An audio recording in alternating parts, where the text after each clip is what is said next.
Bonjour et bienvenue dans cette nouvelle édition du Zapping Pong.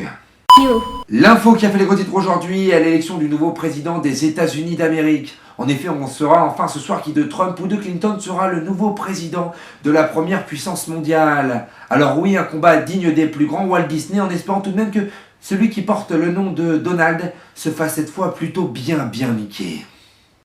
En parlant de l'impérialisme américain d'ailleurs, c'est en Italie que le géant McDonald's part en guerre contre la ville de Florence qui a refusé l'implantation du fast-food américain sur ses terres.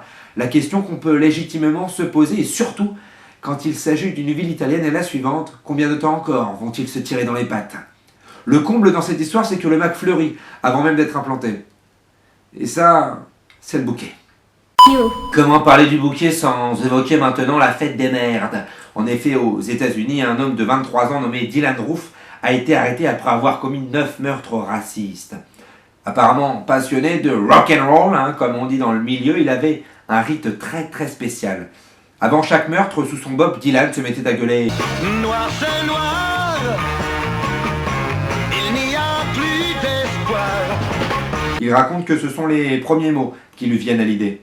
Devant le peloton d'exécution qui devrait lui être réservé, chantera-t-il « Mourir d'amour enchaîné » avant qu'on voit son visage sur le pavé qui jaunit. Au rock'n'roll, cette personne dont on va maintenant parler préférera sûrement tout ce qui est blues. Blanche de préférence. En effet, il a été retrouvé sur le site Le Bon Coin une annonce dans laquelle il était question d'acheter un enfant.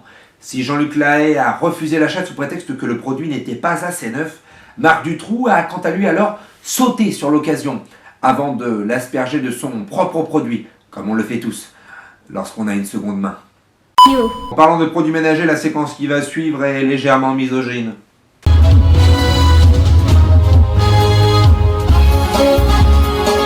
Question.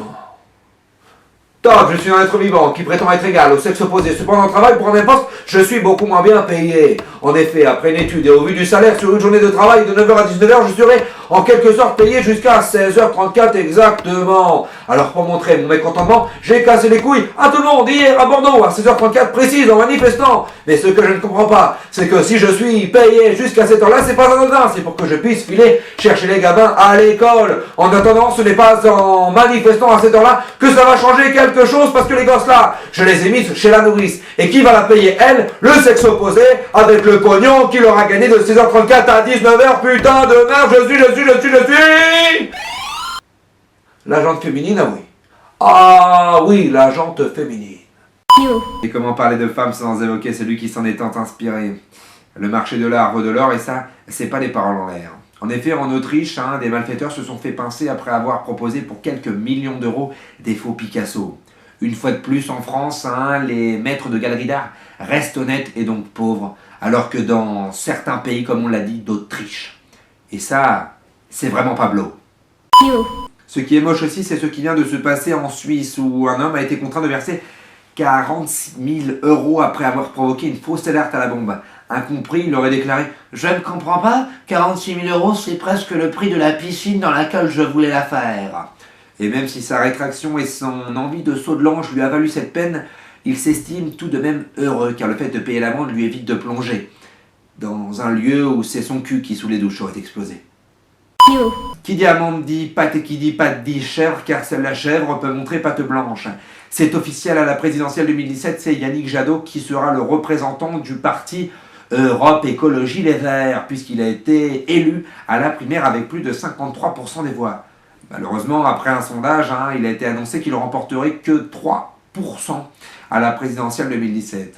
En fait, c'est comme si le gars avait acheté des Mercurial Vapor à 500 € et que dès le lendemain, il apprenait qu'il n'y avait pas assez de joueurs pour faire une équipe cette saison.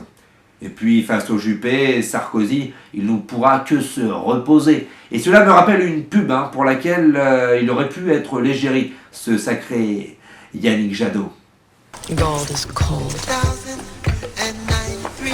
Diamonds are dead. Jadot d'or. Par rapport à J'adore de Dior, en fait. S'il y a des hommes qu'on aimerait bien oublier, eux aimeraient tout de même s'en souvenir. Alzheimer, des anticorps de la main pour un meilleur diagnostic, titrait le magazine 20 minutes. En effet, après une expérience, Ces anticorps ont permis d'évaluer dans le cerveau les marqueurs de cette maladie auparavant difficilement accessibles. Cependant, le risque d'effet secondaire n'est pas à exclure.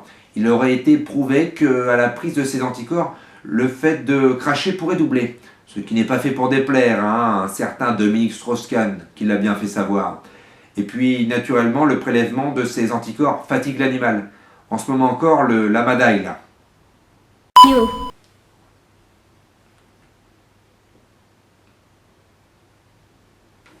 De DSK à Tintin maintenant, et si l'un est tombé sur une chatte, l'autre a marché sur la Lune. En effet, une planche de l'album Tintin a marché sur la Lune estimée à 900 000 € serait bientôt mise en vente. D'ailleurs, en parlant de Lune, on se rend compte que malgré le nombre de BD dans lequel il est passé, Tintin reste héros.